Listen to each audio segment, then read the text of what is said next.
Hey everyone, and today I'm doing another one of my best and worst videos about Bourjois makeup. And as usual, I'm going to start with the products that I love the most from Bourjois and finish with the ones that I don't like as much. So if you're interested, then keep on watching. Please excuse my voice in this video. I'm actually recovering from a cold right now, so I may not sound like myself. But this first product is my all-time favorite product from Bourjois. It was really easy for me to choose this ever since I got it back in November, I think. I've been obsessed with it and it's one of the best makeup purchases of 2015 for me. And it is this Bourjois bronzing primer. It's a cream bronzer and this is gorgeous, you guys. First of all, I can smell it from here. It smells absolutely divine. It smells like a very rich chocolate. I absolutely adore the scent of it. You put this on and you can still smell this bronzer for like half an hour afterwards, which I think is incredible because this smells honestly amazing. It looks very warm toned orange, but when you actually blend this into your skin, it becomes a beautiful neutral shade. It's completely matte and perfect for both contouring or for bronzing up your face. It's a perfect undertone in my opinion because I personally don't like grey undertone bronzers on me. I know some people like that, I don't. I prefer something more neutral or warm toned.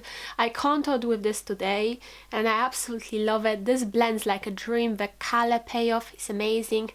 I like to use this with like a very dense brush like this one, and I'm sorry this is dirty but I have used it today, so good rounded but also pointed brush, so it's perfect to get right underneath your cheekbone to create that perfect sharp contour.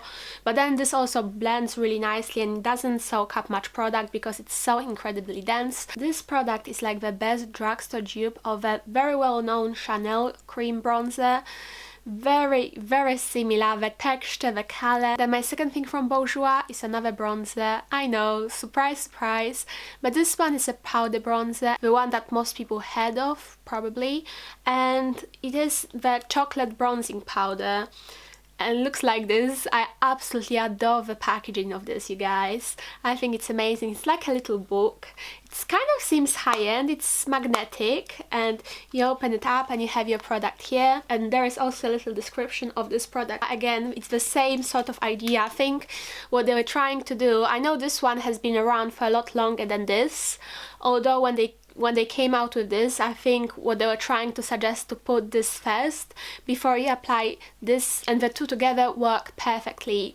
Now this also smells like chocolate, but it's a completely different scent of chocolate, if that makes sense. It's in the shade 52. I know you can get different shades of this, but this is pretty natural for me. And I like it on the days where I want to have a minimal makeup, that I don't really want people to really notice that I have much bronzer on. When I just want some dimension to my face, I'll put this on. This has slight shimmer to it, but when you actually put this on your face, it looks completely matte. It doesn't look shimmery whatsoever. This also blends very easily, blends like a dream. And it's one of them things that's so compact, so incredibly compact, that you can use this for multiple times and the product will look barely touched. The product from Bourjois that I pretty much use on daily basis is the eyeliner pencil. This one is called Contour Clubbing Waterproof Eyeliner in the shade 41 Black Party. It looks like this. It looks really wrecked just because I've been using this for so long, but I love this. This and Rimmel's Scandalize eyeliner are my two favorite pencil eyeliners of all time. This is very smooth, very buttery. It comes like a dream on your eyelids. I don't know if you can see, sorry. The swatch is terrible, but it's here.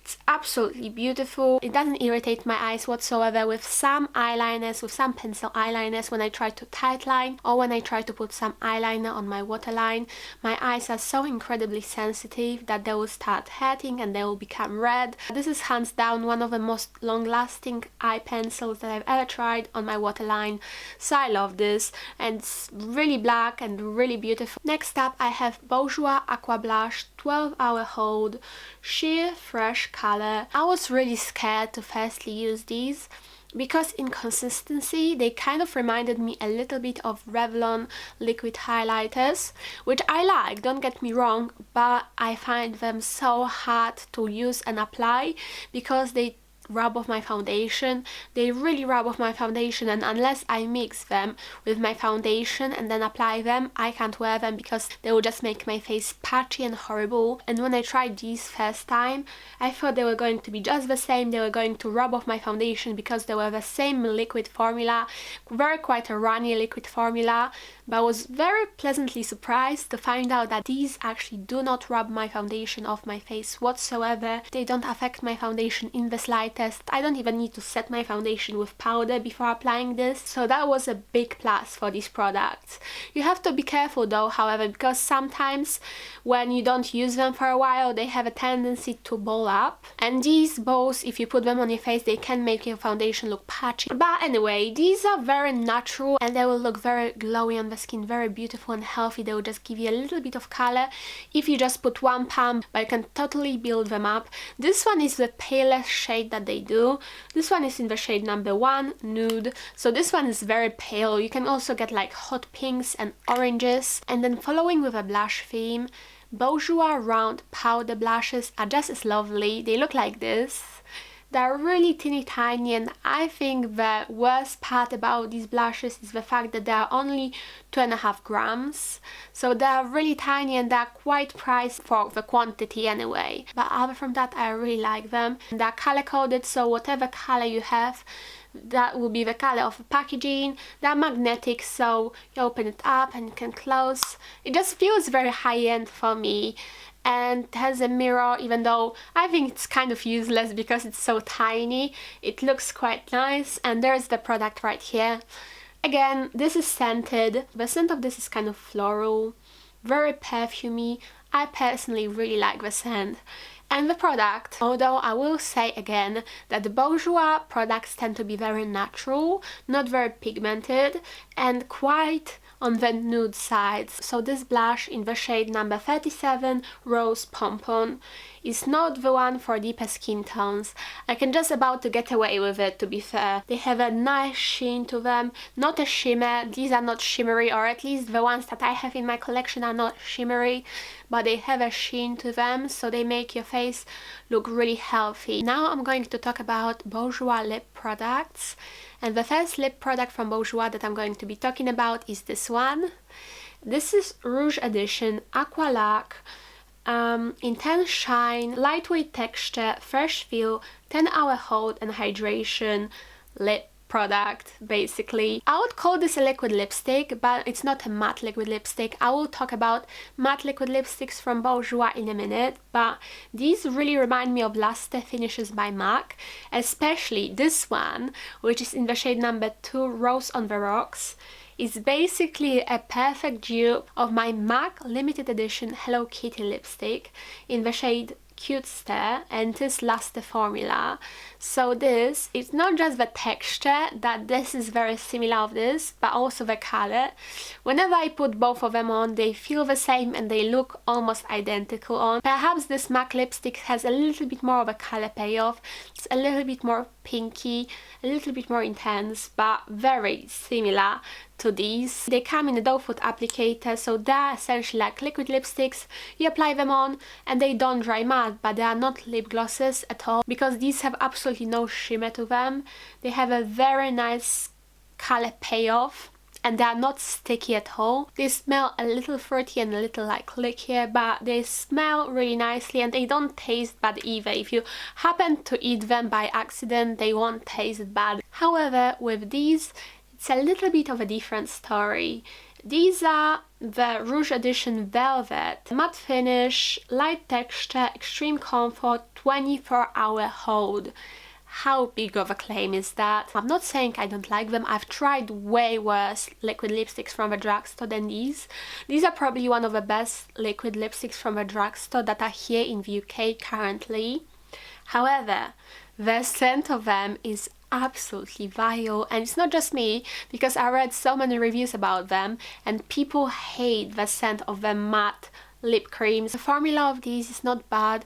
They almost apply matte straight away. You don't have to wait for very long for them to dry, and they will be completely matte, not very transferable.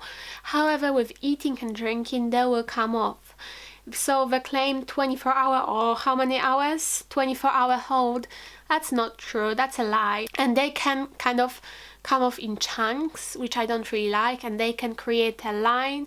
You know, some liquid lipsticks create a line, so I don't like this part about this.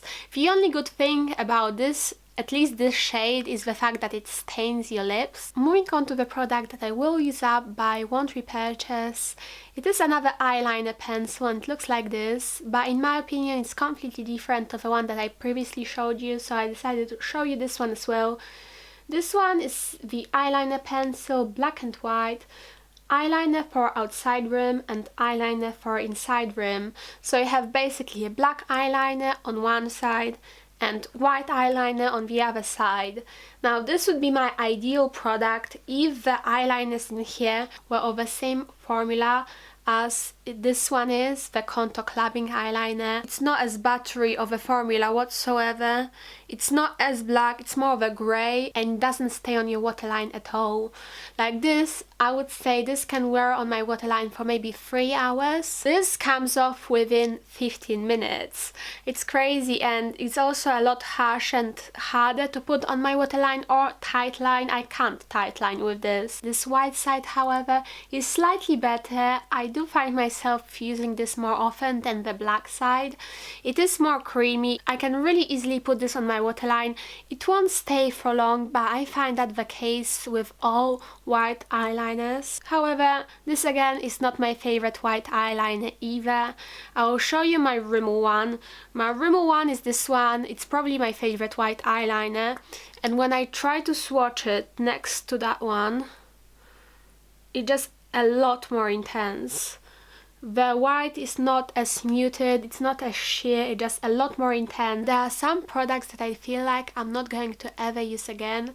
I have a couple of them, and firstly we'll start with the nail polishes, and they're so Laque glossy range. They look like this. I love the packaging. I think the packaging is amazing. Let me talk about this one really quick because I like this one significantly better than this one. So this blue one is in the shade number 6. I absolutely love the color. It's such a beautiful grayish blue color. I think it looks absolutely amazing on the nails. I love the brush. The brush is very thick and very amazing, very easy to apply. I'm sorry this nail polish looks so gooey right now. It is a really nice brush, very easy to apply this nail polish, and dries very quickly. That's why it had the potential to be my favorite nail polish of life. And this shade also is very opaque. One coat is enough for this to look beautiful on the nails. This mint green one, however, again has the same brush, the same fatty brush. It also dries quickly, but it's a lot more sheer, and that's the case with many of them nail polishes from Bourjois. They are quite sheer. I need about 3 or 4 coats with this to make it look nice. This is in the shade number 4, and I didn't like this one as much, but these chip so easily, you guys. I will see chipping in these after 2 days of wear. They claim to wear for 10 days. It's a complete lie. I've tried so many different top coats with these and none of them really help. They just chip and they are not very good, so I wouldn't recommend them. And my last product from Bourjois unfortunately did not work for me at all. Whenever I put it on, I had to take it off. I wasn't even able to wear it for the whole day. And it is this ColorBoost Glossy Finish Lipstick, Comfort and Hydration, 10-hour wear, SPF 15. Now, SPF 15, great, absolutely fantastic. If I can find lip products with a nice color payoff that will have SPF in them, I'm always about that because it's great, especially for holiday. And I'm not saying this product in general is bad. Please don't get offense, you guys, because I've never tried any other colors except this one. And because this one I've tried and I didn't like, I don't feel like getting any more colors. Shade number 5, Red Island, is impossible with this formula because it bleeds, it transfers, it smears. If you are very careful when wearing this and you're not planning on eating and drinking anything, perhaps you could get away with using this even though it does bleed, but I don't know. I personally can't wear this and I'm going to pass it to someone. Okay guys, so that is the end for my review video. Thank you so much for watching. I hope you enjoyed. If you did, then please like it and subscribe to me if you're not already, and I will see you in my next one. Bye!